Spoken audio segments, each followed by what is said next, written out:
sore hari ini saya akan mengajak Bapak Ibu semua kita mengenal silsilah atau pohon keluarga kita.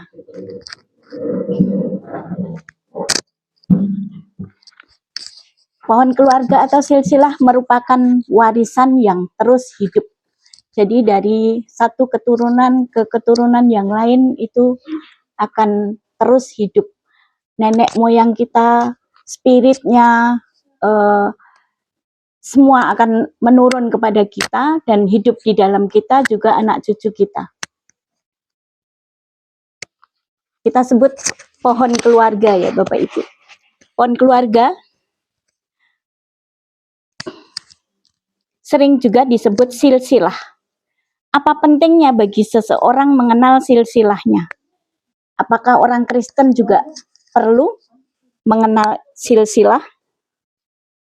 Dasar firman Tuhan ada di Matius 1 ayat 1. Saya bacakan, Bapak Ibu Saudara bisa lihat di layar. Inilah kitab silsilah Yesus Kristus anak Daud, anak Abraham. Dan di Keluaran 34 ayat yang ke-6 sampai ke-7, Tuhan Allah yang penyayang dan pengasih, panjang sabar, berlimpah kasih setianya, tetapi tidak sekali-kali membebaskan orang yang bersalah dari hukuman, yang membalaskan kesalahan bapak kepada anak-anaknya dan cucunya sampai keturunan yang ketiga dan keempat. Ini firman Tuhan. Siapa saja keturunan ketiga dan keempat? Kalau ada kakek nenek, lalu ada ayah ibu, ini anak dari kakek nenek, itu keturunan pertama. Lalu ada anak-anak, keturunan kedua, ada cucu-cucu, keturunan ketiga, dan cicit-cicit itu keturunan yang keempat.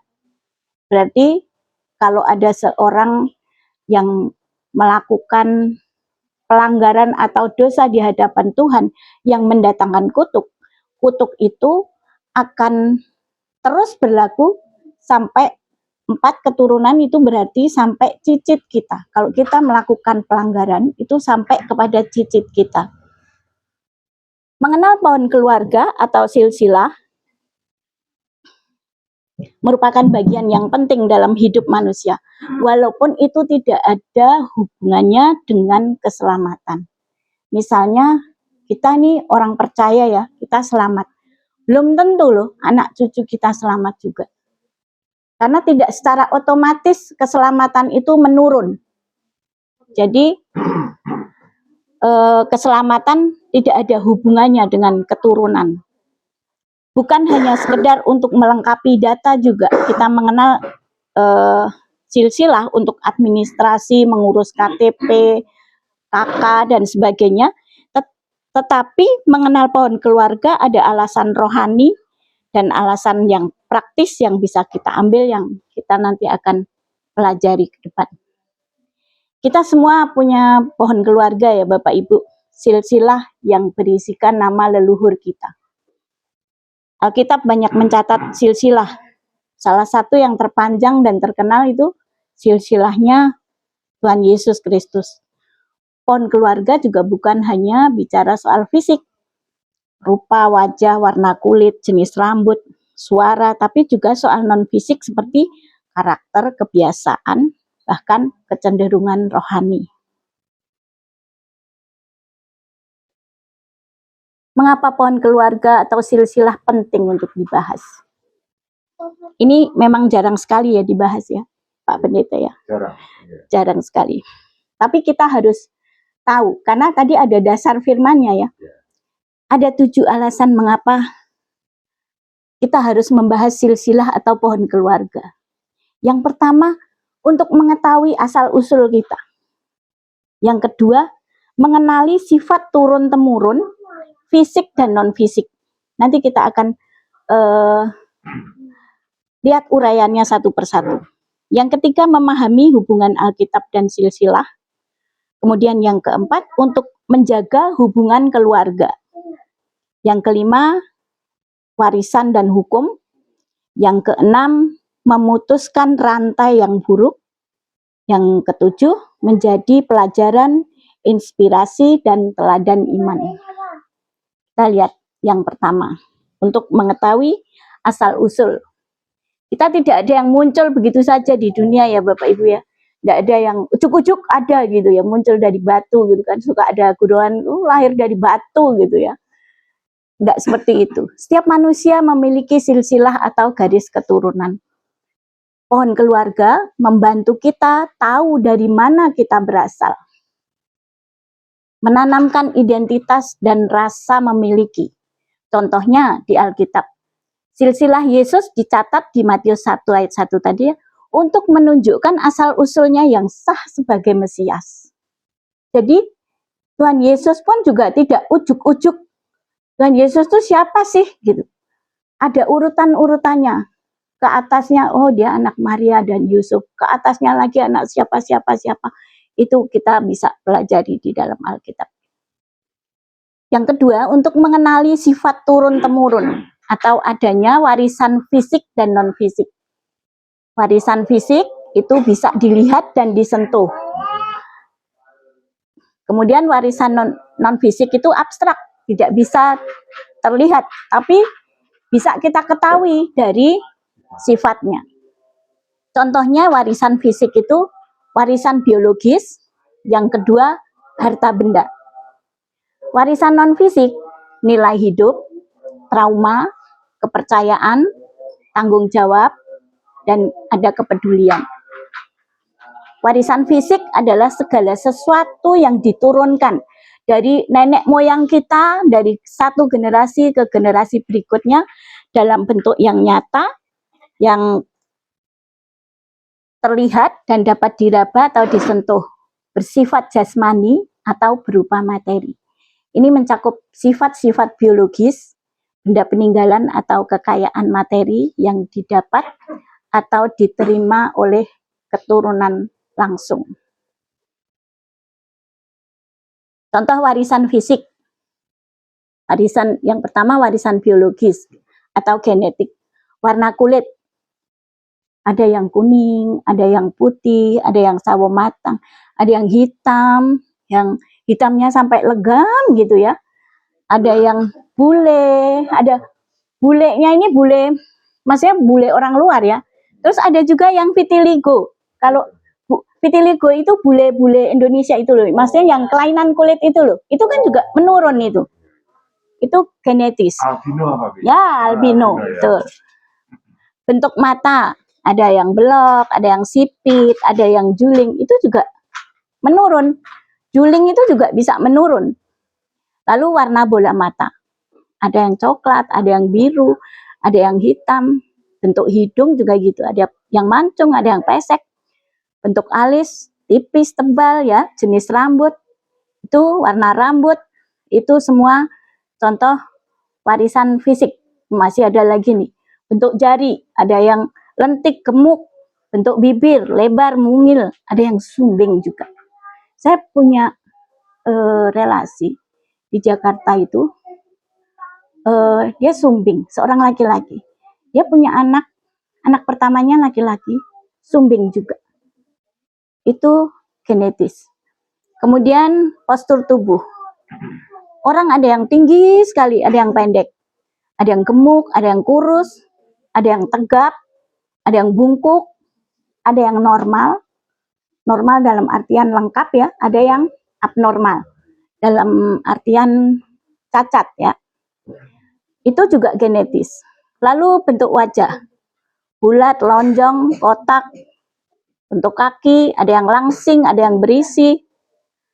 Bakat alami tertentu, misalnya suara, kadang-kadang suara anaknya sama suaranya ibunya. Suara anak laki-laki sama dengan suara bapaknya. Iya. Lalu penyakit keturunan itu juga menurun. Seperti diabetes, hipertensi, hemofilia. Hemofilia itu kelainan darah. Itu juga menurun Bapak Ibu. Nah, contoh warisan fisik ini yang kedua. Warisan materi atau benda. Rumah, tanah, kendaraan, emas, uang tunai, apa-apa itu ya, lukisan, surat tanah dan sebagainya itu warisan dari segala pengaruh yang tak terwujud yang diturunkan dari satu generasi ke generasi berikutnya, bukan dalam bentuk benda, melainkan dalam bentuk nilai, pola pikir, kepribadian, perilaku, kebiasaan, pengetahuan, kepercayaan, karakter, dan identitas seseorang. Ini yang non-fisik. Contoh warisan non-fisik, nilai dan prinsip hidup seperti kejujuran, kerja keras, rasa hormat. Ada kan ya Bapak Ibu, kita juga mengenal kalau Bapak Ibunya suka ngapusi, suka bohong. Anaknya kok ya begitu gitu. Jadi ini yang non-fisik pun juga menurun. Lalu keyakinan agama atau spiritual, tradisi, ibadah, pandangan hidup. Biasanya si anak itu juga melihat orang tuanya, lalu dia juga mengikuti. Saya sendiri pada waktu belum mendalami Kristen, saya dulu kan non-Kristen ya, terus saya sebelum mendalami Kristen, bapak saya kan kejawen, lalu ikut pangestu itu ya. Setiap hari kami diajarkan pengajaran pangestu itu. Ya otomatis kami menurunkan nilai-nilai pangestu itu. Lalu etika dan moral keluarga, cara bersikap terhadap orang tua. Ada yang halus banget sama orang tua ya, ada anak yang sopan banget, ngomongnya halus gitu. Tapi ada yang lu gue sama orang tua, bahkan ada yang manggil nama aja sama bapak ibunya, yang sudah ke barat-baratan ya. Terhadap tetangga, juga pasangan, lalu gaya komunikasi atau pola asuh. Misalnya, kebiasaan apakah dalam keluarga itu bisa terbuka atau tertutup. Nah, ini kita juga melihat hal-hal seperti itu tuh diwariskan, kebiasaan-kebiasaan itu. Kemudian ada ini perilaku di depan umum. Misalnya ada loh orang kebiasaan nih mobil, terus dilinting, terus diginiin, cium gitu. Dan itu ke bawah sampai dia tua, sampai akhirnya bercerai Bapak Ibu dengan pasangannya karena pasangannya malu. Karena di suatu acara perjamuan makan, kondangan, dia kebiasaannya seperti itu, lalu dia kan tidak sopan sekali. Tapi bagaimana itu sudah menjadi kebiasaan dia. Sepele sebenarnya. Terus ada juga yang di depan umum ada toh, yang gitu ya. Kebiasaan kayak gitu, itu kebiasaan yang tidak baik. Kemudian ada lagi luka batin atau trauma turun-temurun. Seperti pola kekerasan, rasa malu, minder, atau rasa bersalah, gampang merasa salah. Ngapunten gitu, di bulan balen nih ngapunten. Karena dia tidak pede, dia selalu merasa rendah, merasa bersalah. Lalu bakat dan minat, seperti kecenderungan artistik, musikal, intelektual, meskipun ini juga bisa ada unsur genetiknya selain yang non fisik ini. Ini contohnya nggak usah jauh-jauh, Pak Pendeta kita, putrinya juga melukis, ya nurun. Bahkan Kak Stevi juga sudah pinter melukis. Saya lihat lukisannya di story itu bagus banget. Kemudian cerita keluarga atau sejarah hidup yang membentuk cara pandang terhadap diri sendiri dan dunia. Ini saya juga punya contoh keluarga saya sendiri. Jadi seperti apa ya? Kalau orang Jawa bilang kodok kinurungan batok. Merasa udah, karena kami dulu di desa, terus kami yang sekolah, keluarga kami, jadi merasa paling pinter. Padahal di luar sana pada waktu itu ya, saya masih kecil-kecil. Padahal di luar sana banyak sekali orang yang bisa sekolah mencapai pendidikan tinggi bahkan. Nah, warisan non-fisik ini membentuk siapa kita sebenarnya. Seringkali tanpa kita sadari dan bisa menjadi berkat yang memperkuat atau beban yang perlu dipulihkan. Ini kalau misalnya ada hal-hal yang sifatnya mistis atau kebiasaan-kebiasaan buruk sehingga menjadi beban bagi keluarga. Maka penting untuk mengenali dan memilah mana yang ingin kita teruskan dan yang harus kita hentikan. Jadi Bapak Ibu Saudara, dengan mengenali silsilah atau keluarga kita, ada hal-hal yang menjadi pilihan kita. Mana yang kita mau teruskan nih? Oh, hal-hal baik dari nenek moyang kita harus lanjutkan. Tapi hal-hal yang tidak baik, stop. Sampai di kita aja. Kutuk keturunan harus diputuskan sampai di kita saja. Supaya anak cucu kita terbebas dari kutuk keturunan. Bahkan hal-hal yang lebih serius, kebiasaan menipu, mencuri, adu domba itu apa ya? Kalau saya tuh sebenarnya mau bilang tumbak cucuan. Tapi saya tidak menemukan apa yang kata-kata dalam bahasa Indonesia yang pas. Jadi saya tulis adu domba. Lalu kecenderungan karakter pemarah, keras kepala, malas, pola-pola melakukan dosa berulang, bahkan menjadi penyakit seperti kleptomania itu ya. Mencuri tapi hanya untuk kepuasan. Nah, Alkitab mengakui realita ini di dalam Keluaran 20 ayat yang ke-5 dan ke-6. Dosa bapa dibalaskan sampai keturunan ketiga dan keempat. Tetapi berita baiknya ada kasih Tuhan yang jauh lebih besar daripada kutuk itu. Kalau kita yang sudah mengenal Kristus, kutuk itu sudah dipatahkan di kayu salib. Ini perbedaan kebiasaan baik dan kebiasaan buruk. Bisa beda begini. Oh iya. Kebiasaan baik, Bapak Ibu bisa lihat, rajin, terampil. Nah, kebiasaan buruknya itu malas, lelet. Dalam artian apa ya? Lemot itu loh. Lelet, nggak satset, cermat, teliti. Kebiasaan buruknya ceroboh, detail, jorok, bersih, jorok, serampangan, detail, serampangan, murah hati, pelit, rendah hati, sombong, halus, kasar atau galak, jujur, penipu. Itu perbedaan kebiasaan baik dan kebiasaan buruk.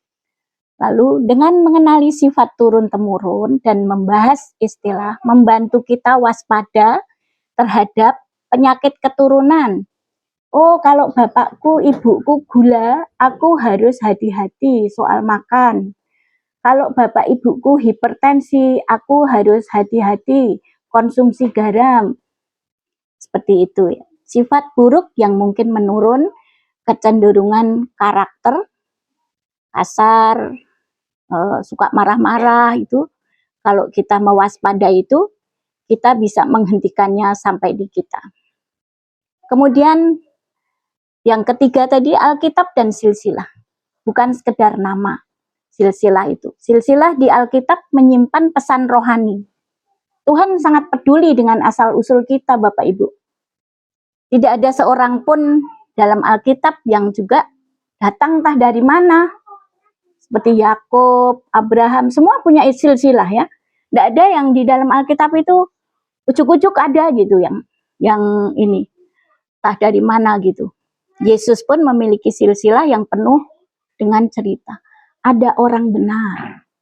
Ada juga yang punya masa lalu kelam, dalam artian orang yang tidak benar tapi bertobat. Seperti Rahab. Rahab yang menyelamatkan tentara Israel itu ya. Itu dia seorang pelacur. Dan dia ditulis Alkitab menjadi nenek moyang Yesus Kristus. Juga Ruth, orang Moab yang kemudian ikut Naomi pulang menikah dengan Boaz, itu juga ditulis dalam Alkitab karena dia menjadi silsilah Tuhan Yesus Kristus. Artinya Tuhan mampu memakai siapa saja dalam garis keluarga kita sekalipun latar belakangnya buruk.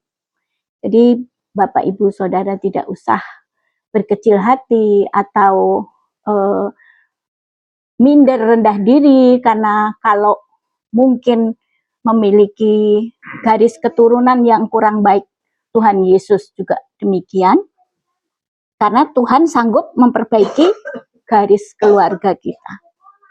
Yang keempat, untuk menjaga hubungan keluarga. Banyak keluarga terpisah jarak atau waktu. Membahas silsilah membuat keluarga terasa lebih dekat dan saling mengenal. Bisa mencegah pernikahan antar kerabat dekat yang tidak disadari.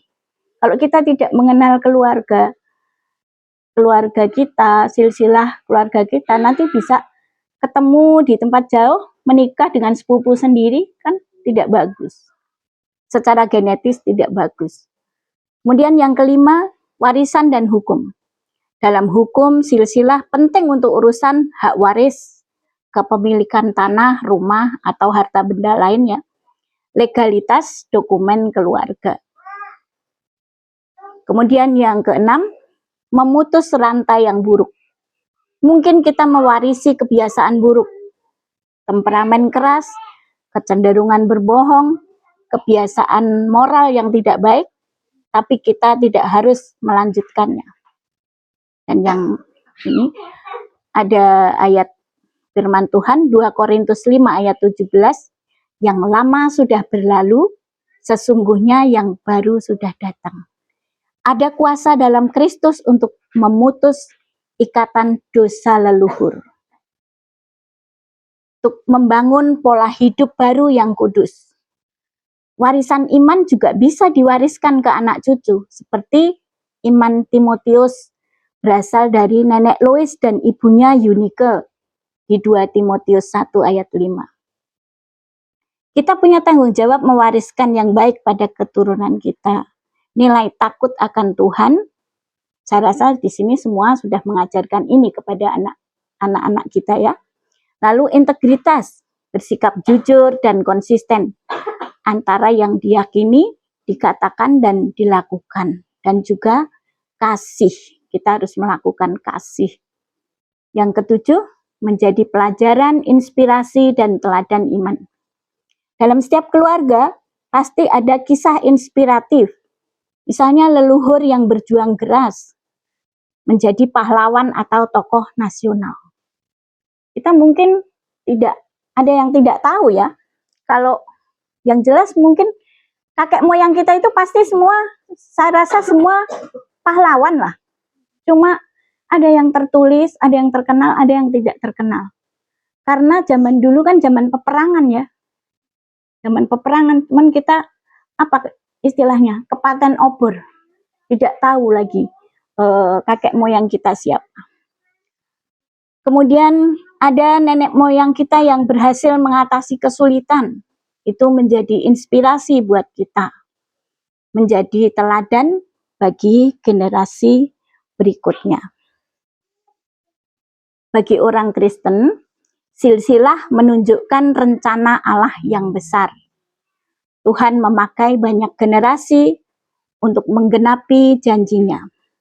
Membahas silsilah mengingatkan kita bahwa Tuhan peduli kepada setiap nama dan setiap keluarga. Tidak ada satupun yang Tuhan lewatkan.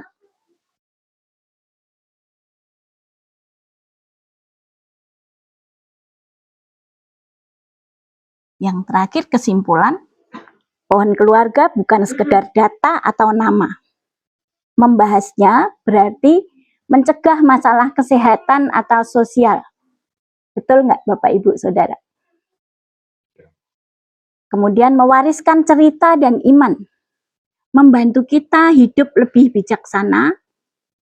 Karena kita juga melihat siapa kakek moyang kita. Meyakini bahwa pohon keluarga kita ada di tangan Tuhan.